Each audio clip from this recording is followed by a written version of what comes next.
When you play the Game of Thrones, you Subscribe and like. or you die. There is no middle ground.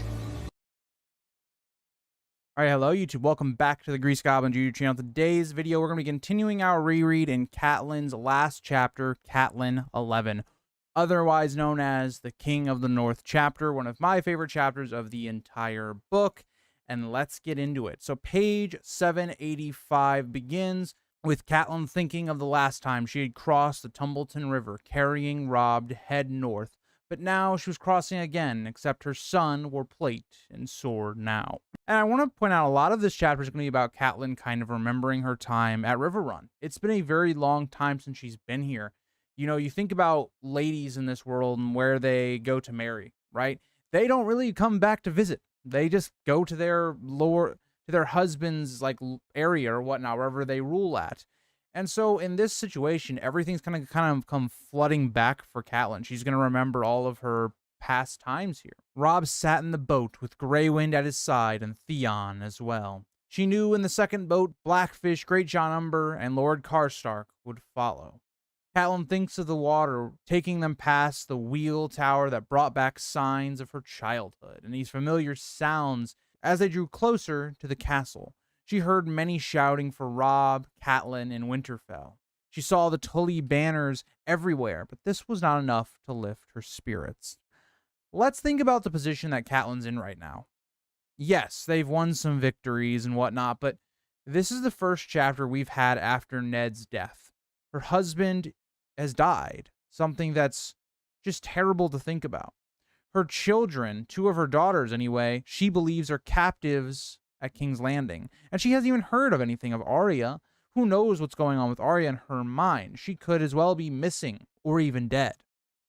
She's been away from her youngest sons for quite a while now. And even her father now is seemingly on his deathbed.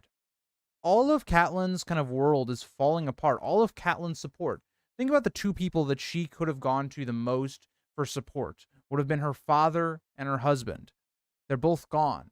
Catelyn now has to be Robb's strength. She has to fulfill that role. And that, I think, is what's really weighing on her. That she is not going to be allowed to grieve. She's not going to be able to, process all these things. She has no time for that. She has to be someone that Robb can lean on like she would have leaned on other people. But that gets us into page 786. She wonders if her heart would ever lift again as she thinks of Ned. She notes the portcullis being raised so they can pass under it, but she sees the rust that is plainly there and wonders if it will withstand rams hitting it. She thought of things like this quite often. And Catelyn is just very worried about their situation. Even with all these victories, right? The Starks still do not have, even with the Riverlords, as much men as Tywin can command with the Westerlands when that host recovers, and we see that stuff in the West happen. But also Tywin's host now is pretty formidable. And they're also moving to Harrenhal. So in these positions of struggle, yeah, you're going to pick up on little things like that. Like, yeah, our castle is kind of rusted. It's not as up to date as you would like to see it. It's probably been like that for a while. They passed through the walls, and they were welcomed by Edmure, Tytos Blackwood, and some guards. She notes Edmure looking a little worse for wear with the battle, as his armor is dented and whatnot, but he has the Tully features and a fierce beard. She thinks of Lord Blackwood, who, I want to point a lot of attention to this. Think about his garb and the way we're going to think about, for instance, the Children of the Forest and their cave that they're in with Brynden Rivers, which makes a lot of sense given Brynden is a Blackwood. But Lord Blackwood was curiously dressed in a vine and leaf pattern on his armor with a cloak of raven feathers. Very interesting description that really connects to Bloodraven and the old gods and the Children of the Forest. Edmure commands them to be brought in, and a man is scared as he falls to the ground when Greywind jumps out of their boat. Theon helps Catelyn get out as well. Edmure came down the steps to greet her as she thinks of his blue eyes and his face that was meant for smiling. But he was not smiling now. He looked tired and worn out from the battle as well from stress. Let's remember, right? Edmure is somebody that, his father's dying. He has had to take command of the Tully forces, and he stood no hope against the Lannisters by himself. He has less men. He is struggling on what to do. Should he be trying to protect his people, trying to protect all of his land? Should he be conciliating all of his army at like River Run, for instance? He is someone that, he's becoming Lord at a really bad moment, right? He's becoming Lord at the very beginning of a war. So it's not a great situation. It puts a lot of stress on Edmure, and he looks it very much, especially also that he was just a prisoner as well. Catelyn hugged him fiercely, but once they parted, Edmure said he is sorry about Ned and her loss. He will make the Lannisters pay. But Catelyn talks about something that's going to be a huge moment for this chapter. It's something that is a theme of this chapter and in the entire story. Catelyn wisely says, will vengeance bring him back? And it's true, right? No amount of killing is going to bring back your husband or your father or your whatever. So when you look at that point, what does revenge really do? Does it make you feel better? No, not particularly. So why do this for vengeance? And Catelyn notes that the wound was still too near for softer words, but she must not think of him now. She has to be strong and ask to see father. Again, Catelyn just has to be strong. She can't break down. This isn't the time for that. Robb is still 15 years old. He needs his mother at this time. He needs that support. Her father's steward steps in saying he is bedridden and for her to be taken to him.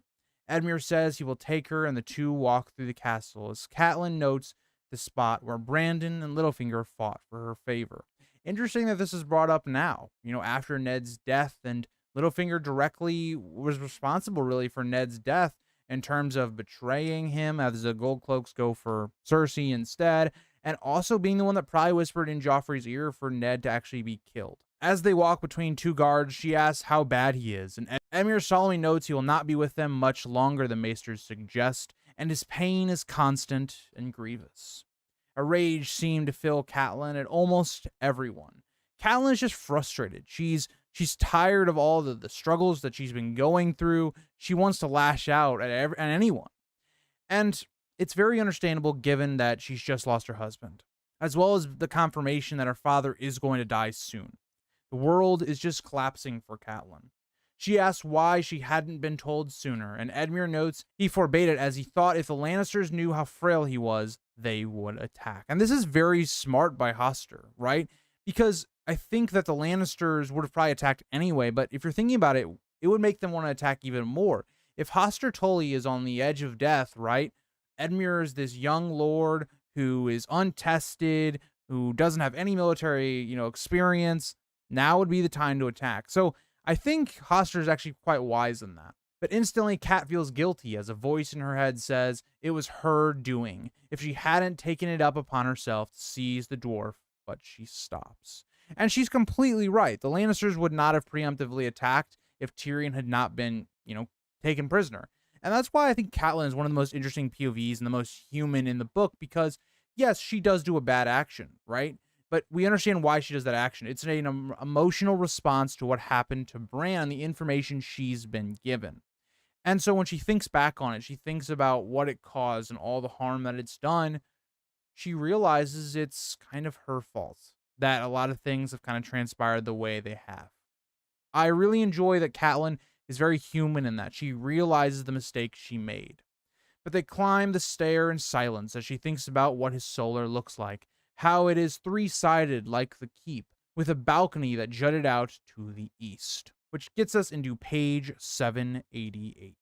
Catelyn thinks you could watch over your armies and positions to the east from that side, but she thinks how they had moved his bed, and Edmure explains he likes to see the rivers, so they moved it out there, as he notes to Hoster that he has brought Catelyn. Does this not remind you a bit of like Khal Drogo in the last Daenerys chapter, where he's kind of being left out in the sun, even though he's not really a person anymore? He's just kind of this zombie-esque creature. Interesting similarities in terms of when people are, dying, their bodies are breaking down or whatnot. Just a nice little similarity where in terms of like Drogo, he's not even a person yet, or he's not even really a person anymore. And then Hoster Tully here, who's kind of been broken just emotionally, mentally, and kind of physically. She thinks how Hoster Tully had always been a big man, but now he seems shrunken. All the muscles and meat of his body gone, with his face sagging.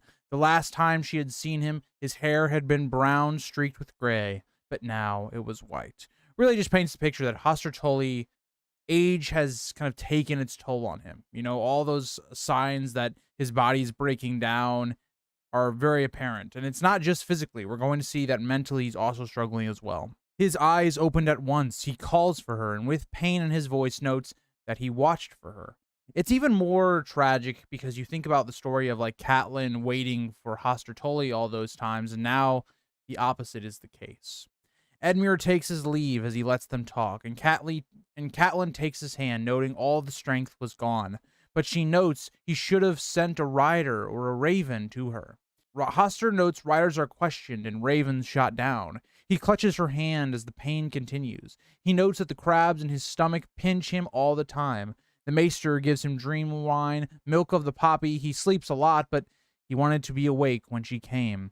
He was afraid with Edmure captured and a siege going on, he would die before she came. It's a really horrifying kind of thought here, right? That Hoster Tully is just living in pain all the time. You really feel quite bad for him here in this moment, that he's basically being in a state of constant sleep and maybe being awake for a little bit of time, but then falling back to sleep because he can't stay awake, right? Just based upon the fact that he is in so much pain. It is a really awful thing, but he is smart enough to realize, like, yeah, it was not a good thing to send a message to her. Just wouldn't have gone well, just in terms of if a Lannister had actually figured that out. Catelyn notes that she is here and her son Robb as well, and Hoster notes he had his eyes. And Catelyn agrees, noting he still does, and that they've brought Jaime Lannister in chains, and that the castle is free. But Hoster already knew this. He had wanted to go to the gatehouse to watch, and it was beautiful. All the torches and the cries on the river. That gets into page 789. This had to feel good for Hoster Tully, right? You know, all these people sieging his castle for things that he didn't even do, and watching them all lose. It must have been a nice sight for Hoster, where he finds very little enjoyment left in his life. He continues, noting that when the siege tower went up in fire, he could have died then if he had seen them before. He asks if Robb did that, and Cat responds, yes, him and the Blackfish, he is here as well. And Hoster notes he is back from the Vale, to which Catelyn confirms and asks if Lysa has also come. She saw the joy and hope come to him. Yeah, as a father, I can imagine, you know, having all of your children, being able to see them after so long, right before you die, would be such a pleasant, you know, thing to have your family all together. But unfortunately, Lysa's a moron, and that's just not the case. And Catelyn has to tell him the bad news. But Catelyn is forced to tell him that no, she is at the Eyrie with her child. He gave a weary nod, saying, Lord Robert now. Poor Lord Aaron is dead, and asks why she did not come with you. It must be quite weird. Why wouldn't, during a time of war, Lysa and the Eyrie be helping them? It doesn't really make a lot of sense. But Catelyn kind of gingerly gives him the answer. Catelyn says she is frightened and believes the Eyrie will keep her safe. She asks if she will see Robb and the Blackfish. He once again reiterates that he remembers him having his eyes and says to bring him. And Catelyn asks what of Blackfish. And Hoster asks if he has married yet. This is the thing we see all the time. Hoster's big on his marriage alliances. I've been very critical of Hoster in the past, because I do think it's like you're forcing people to marry. I know that's a custom, you know, of those times, but it is quite weird that you break all ties with your brother because of, you know, he won't marry someone. It's just like, but still, it just shows you right here that that was the main issue between the two. Catelyn thinks that even in death, he is worried on the issue, and Catelyn says he will not wed. You know that. Hoster goes on saying he commanded him to. That was his right as a lord. He recounts the offers of Bethany Redwine, a Bracken girl, Walder Frey's girls, and once again asks, has he married anyone? Again, I want to point to a couple things. One, the Blackfish actually did get quite a couple good offers. Like a Redwine marriage is a good one. Even a Bracken is pretty good. A Frey girl is a pretty good marriage for him, but all of those were denied. But I do want to point something out. You know, we've talked about Catelyn's struggles and everything she's going through.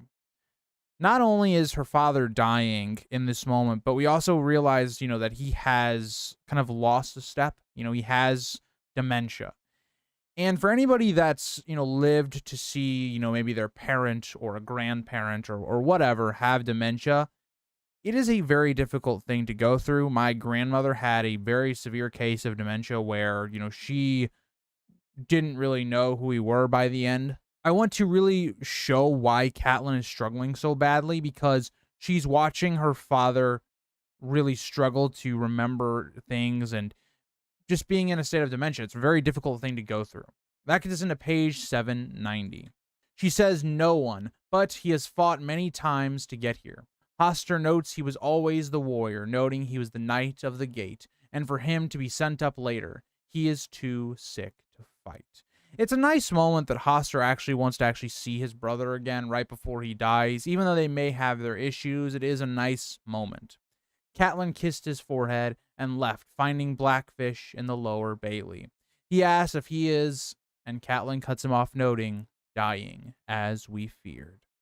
Catelyn could see the pain on her uncle's face, but he asks if he will see him, and she says yes, he is too sick to fight.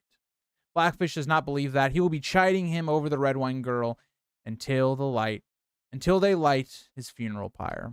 A nice moment where you can really see like Blackfish has a lot of emotion here. Blackfish is a character that we really seem to, look at as this stoic, commander for Robb, but even here, he can't hide his emotion from Catelyn. Catelyn says she does not see Robb, and she is told he went with Theon to the Great Hall.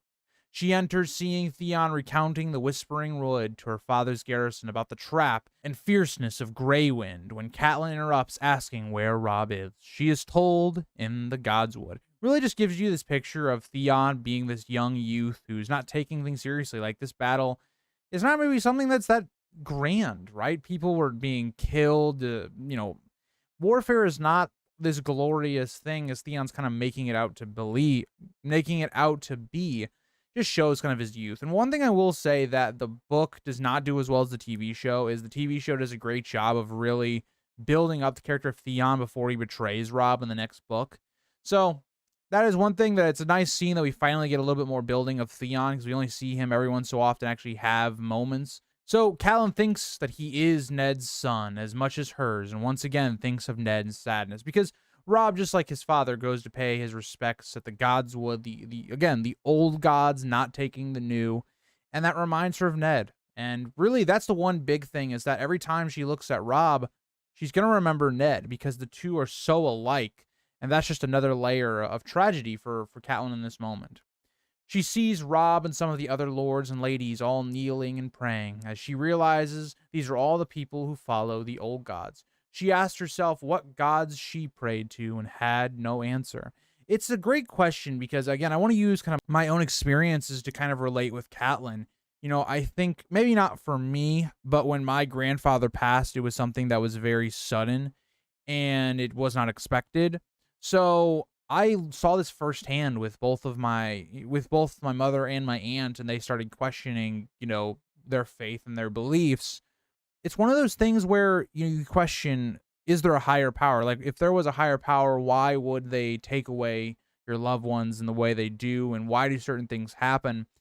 It's very human for Catelyn to think of that, right? In this deep moment of sadness, how could the gods take away Ned from her? She thinks it would not do to disturb them. The gods must have their due, even if they were cruel, and to take her husband and father from her at the same time. She begins to get memories of her father teaching her to ride, where Edmure had broken his arm, and where she, Lysa, and Littlefinger had practiced kissing. This is a big moment of foreshadowing. I've always looked at this, and I'm like, Littlefinger, you can understand why he, liked Catelyn and Lysa. He grew up like making out with them basically, but it does show you that there is this interest with Lysa and Littlefinger that we just don't really pick up on until later on the story when it's revealed of what Littlefinger and Lysa have been doing. But we get even more of this foreshadowing as she recounts her time with Littlefinger. She had not thought of these memories in a long time, when she had been no older than Sansa and Lysa younger than Arya, and even Littlefinger younger but eager. Littlefinger must have been real young, because Arya herself is pretty young, and apparently Lysa was younger than that. So it does make sense that like Lysa and Littlefinger were more of an age. But I do find that weird. This is a very young age to be playing kissing games, I guess. But who knows? In this world, you get married at like 14, 13, so I guess that makes sense. She remembered his kisses serious and laughing at the same time. She thinks how Littlefinger was always getting into trouble, and how once, after she had told her sister, he had tried to put his tongue in her mouth, and Lysa said that she had liked it. Really shows the differences of which one wants Littlefinger and which one does not.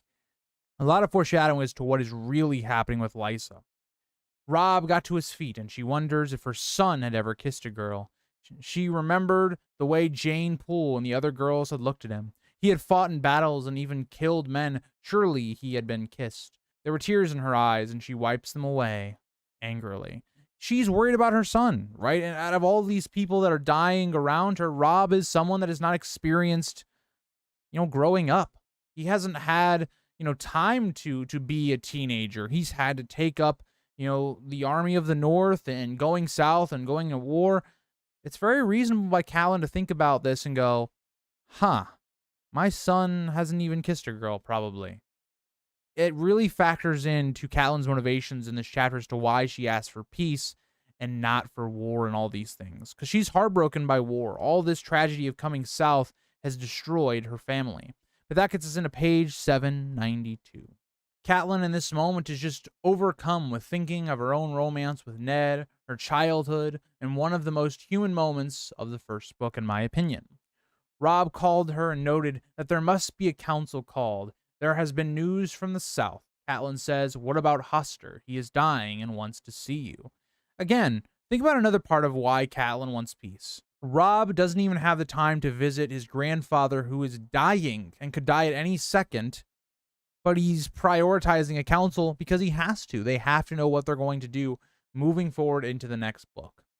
He notes he is sorry, but Renly has declared himself a king, taking his brother's crown. She says Renly, as she is shocked she thought it would be Stannis, and Glover agrees, noting, so did we all. The war council assembled in the great hall, with Edmure in the high seat with the blackfish next to him.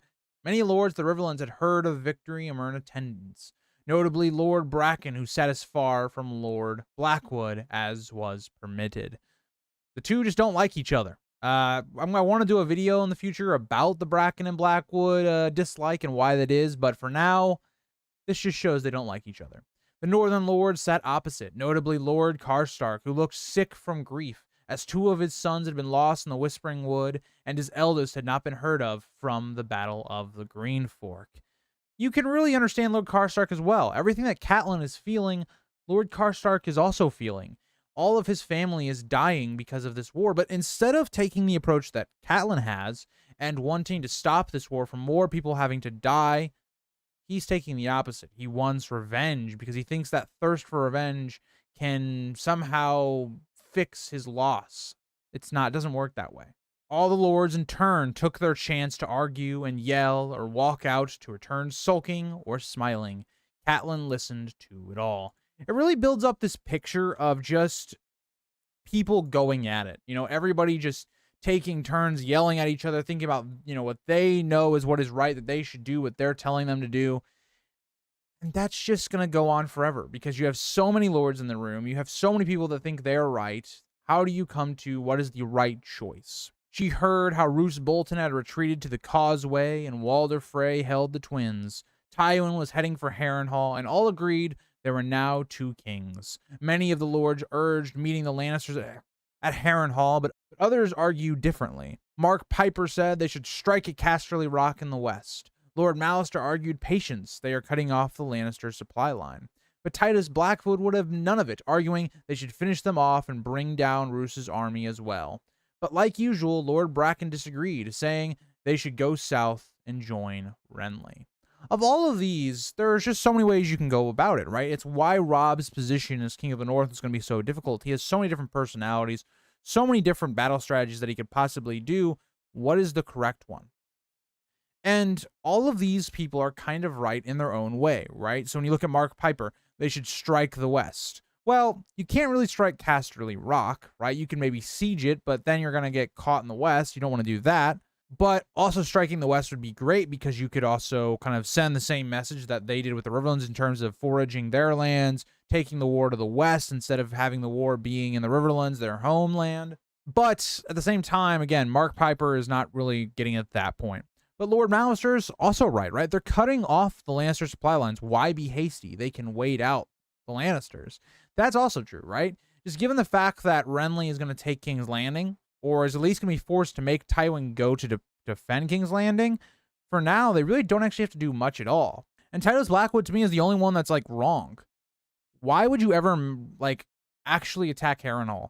You would have to be stupid to attack Harrenhal with their army, with Tywin having about the same amount of men as you, but having defensible position. That's just stupid. Tylos Blackwood is kind of an idiot in that part of it. But Lord Bracken probably has the smartest. They should just go south and join Renly. If they join Renly, the war is over right now. And that's something that Mark Piper's also going to kind of note later on. But in my opinion, the best move for Robb here would have been to go with Renly. Robb spoke now, saying Renly is not the king. He knew how to listen like his father. As Galbert Glover notes, you cannot mean to hold to Joffrey. He put your father to the sword. And Robb is taking the same advice that Tyrion does with Tywin, right? He doesn't speak until kind of he's heard everyone talk. It's a great leadership quality that Robb has that he learns from his father, but just how people do generally in terms of who's in charge. I will say, in terms of, this idea that they can't go with Renly, that's the honor talking once again. The easy answer and the smart answer to win the war with the least amount of casualties for yourself and to end the conflict quickly is to go with Renly, but honor and duty will not allow him to do so. It's interesting because it's the same thing that happened with Ned.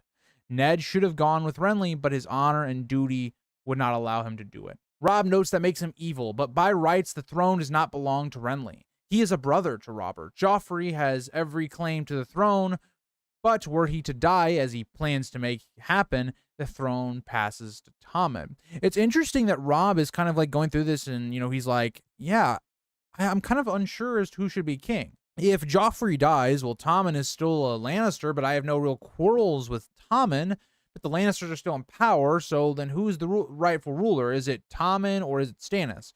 Remember, these people know nothing about the Lannister kids being bastards, that they're not actually Roberts. Nobody really knows that yet. Stannis hasn't put out those letters yet. So as of right now, it's really looking like the actual true heir is Joffrey and Tommen. Mark Piper spits at this, noting he is still a Lannister. Robb seems troubled by this, but still, Renly cannot be king before Stannis. He is the younger brother. If Bran cannot be Lord of Winterfell before him, why should Renly be king? Again, in terms of the actual line of succession, that is true, right? Renly should not be king before Stannis or even the kids. But it doesn't really matter. If you think about the way Robert took the throne, it was not really because of his little claim that he had. It was because he won it by conquest. That's what Renly's basically trying to do. And that's something I think Robb should kind of realize. Like, Renly has the largest army. Maybe he's not the best military commander of all of them, but the largest army usually wins. And Lady Mormont also agrees that Stannis has the better claim. And that gives us in a page 794. Mark Piper pipes up again, noting about Renly that he is crowned, though, and has the power of the Stormlands and the Reach behind him, with the Dornish probably close behind. I don't know about that, but I will say if the Dornish were going to get involved, I don't know if they would go with the Reach. And I think it makes way more sense for them to kind of just stay out of it. Or if they see the Lannisters losing, then maybe they jump in. He notes if they should join their strength with Renly's, that 5 of the kingdoms will be against the Lannisters, 6 if the Vale bestirs themselves. He says within the year they'll have all of their heads. What does Stannis offer? And Mark Piper, maybe he's a little bit looking at the brighter side. I don't know if the Dornish are going to get involved. The Vale does not seem like they're going to get involved. But he is right. Like, if they go with Renly, barring some weird thing happening, like Stannis somehow killing Renly like he does, Renly should win. And so he's completely right. But Robb goes against that. He says that Stannis has the birthright, stubbornly like his father. Again, Stannis is the more honorable, dutiful choice, but it's also not the winning choice at this moment. But Edmure cuts in, noting, so he means to declare them for Stannis. But Robb is quite uncertain, right? This gets way more drawn out in the book than it ever was in the show, because Joffrey killed his father for being a traitor, which was a lie. But Robb himself prayed for answers, but none came. Joffrey is the rightful heir. If they go against him, they are all traitors. And the weird thing is that Robb's kind of considering this now. They're already traitors. They've disobeyed a command to come to King's Landing to bow before Joffrey. What do they do, right? They have a prisoner. They're in a really good spot right now. What can they do that makes them either get out of the war or the winning side? But this is when Sir Stevron Frey pipes up. What I find interesting is Stevron Frey is going to actually die in the next book, but he has a very wise counsel, in my opinion. Sir Stevron Frey pipes up now, offering them to have patience. Let the two kings play their Game of Thrones and either support or oppose the winning side. Tywin will look for a truce and ransoming hostages. Let him go to Harrenhal to arrange terms. I actually think this is a good plan. It's the best chance of not picking the losing side. They don't have to bloody themselves. It makes a lot of sense. Now, the part that doesn't make a lot of sense is like transferring hostages, because he's kind of talking about transferring Jaime and stuff like that. That doesn't make any sense. Unless you are completely ending the war and you are getting Sansa and Arya back, which they don't know Arya's not in King's Landing at this time. And they don't know that Cersei doesn't really have Arya, but that doesn't make any sense to kind of trade Jaime. And so I like Sir Severn's plan the best out of everyone's plans, but it also still has a wrinkle in it. But this does not go well, right? This will not go well. The Northern Lords are really in an uproar out of this. Great John calls him a craven. Lady Mormont says it will make them look weak. And Lord Karstark notes they can never give up the Kingslayer. I don't think this is craven at all.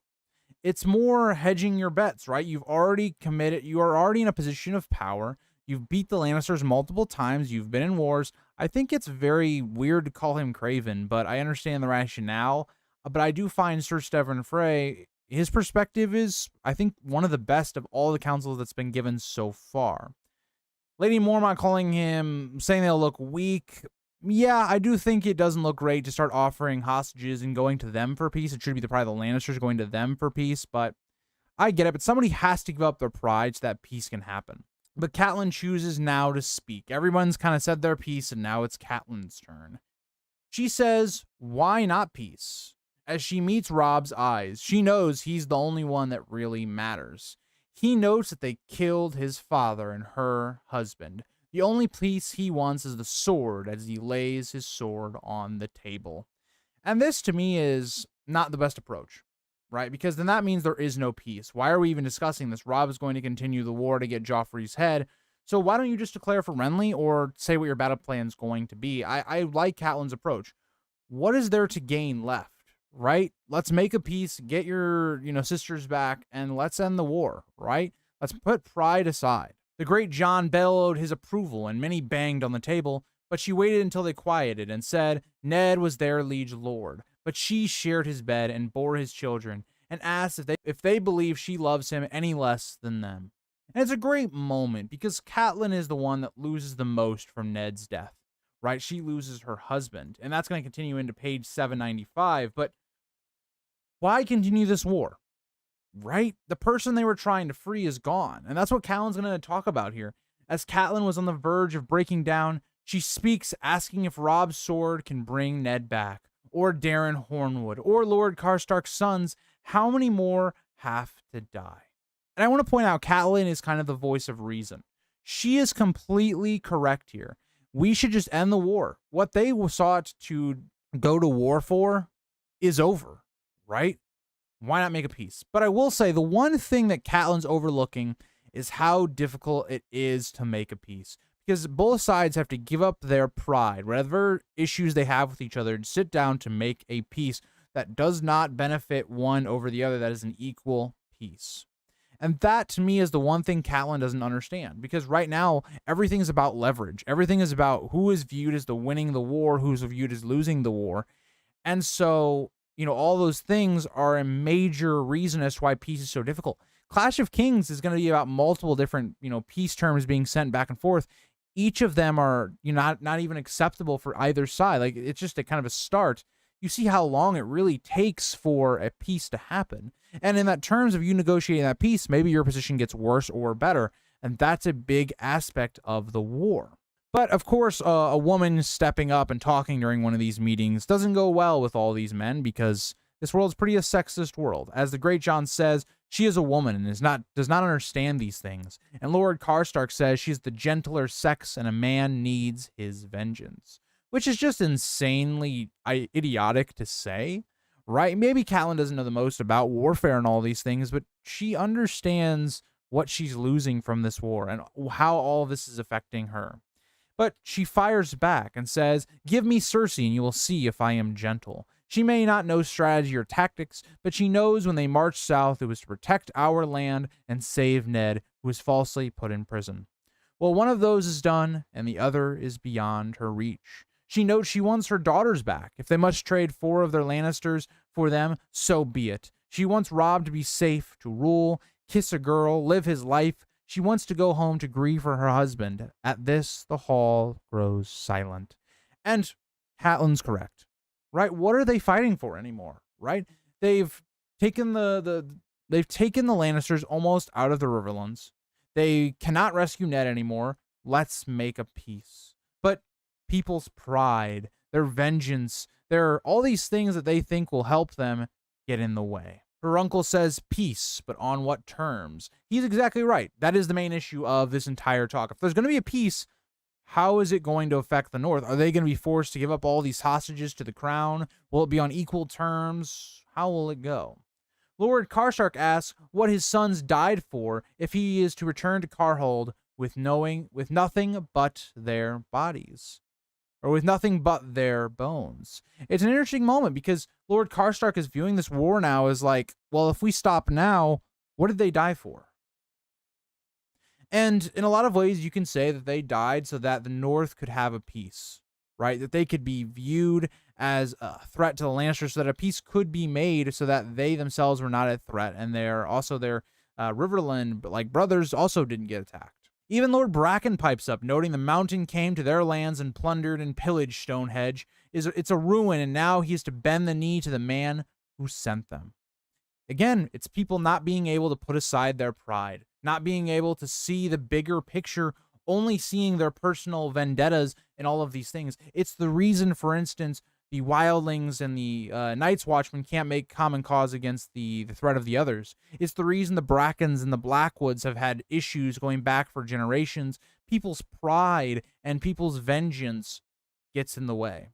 But getting into page 796, to her surprise, even Lord Blackwood agreed. The two never seem to agree, but even on this, Catelyn is shot down. And Lord Blackwood adds, even if we are to bend the knee to the Lannisters, what if Renly is to prevail? Mark Piper adds, no matter what they decide, a Lannister shall never be his king. Even the little dairy boy agreed.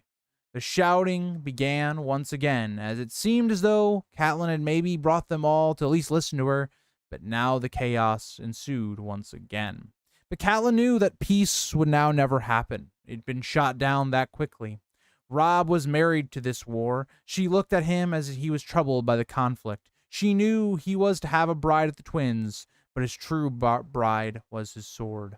And this is beautiful writing by George, right? Because now Robb is so deeply put into this war because of vengeance and believing that duty and honor, the right answer is to get, vengeance for his father and to take out Joffrey. That's his duty. He's blinded by the fact that this war should just end here. Why keep going with this? Catelyn was thinking of her daughters, if she would ever see them again, when the Great John lurched to his feet. And at this, I will read the end of the chapter, the last of Catelyn in this book in the North plot line. And I want to say, before we get into this moment is read as this heroic moment, this moment where Robb has become this king of the North, and one of the most hair-raising, goosebump-inducing moments of the entire series. I know every time I watch the show, this is my favorite scene, or at least one of my favorite scenes in the entire show. And let's get into the decision that will almost completely screw up Robb in the coming books. "My lords," he shouted, his voice booming off the rafters, "here is what I say to these two kings." He spat. "Renly Baratheon is nothing to me, nor Stannis neither. Why should they rule over me and mine from some flowery seat in Highgarden or Dorne? What do they know of the wall, or the wolf's wood, or the barrows of the first men? Even their gods are wrong. The others take the Lannisters too. I've had a belly full of them. He reached back over his shoulder and drew his immense two-handed greatsword.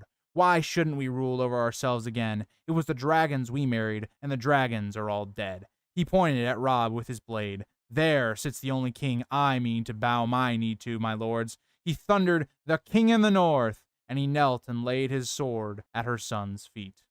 I'll have peace on those terms, Lord Karstark said. They can keep their red castle and their iron chair as well. He eased his long sword from its scabbard. The king in the north, he said, kneeling beside the great Jon. Mage Mormont stood. The king of winter, she declared, and laid her spiked mace beside the swords.